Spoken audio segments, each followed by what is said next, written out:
আসসালামু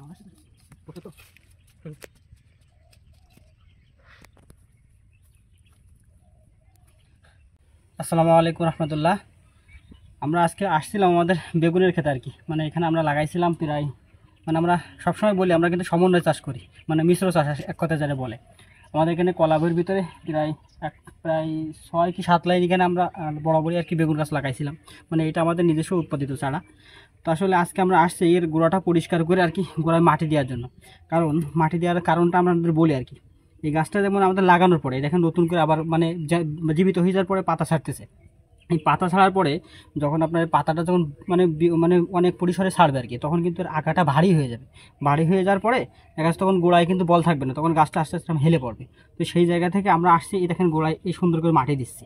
এই মাটি দেওয়ার পরে গোড়াটা মজবুত থাকবে, এটা আপনার হেলে পড়বে না। আর একটা বিষয় আপনাদের বলি, এই গাছটা এখন আমরা তো আর হয়তো আজকে আমরা মাটি দিতে আসছি, আর এখান থেকে বড় জোর 1 সপ্তাহ পরে আর কি এখান থেকে যে এর মূল যে একটা কসমি বেরোবে, মানে আগা যেটা থাকবে সেটা আমরা কিন্তু কেটে দেবো, কারণ এটা আমরা বেশি বড় করবো না।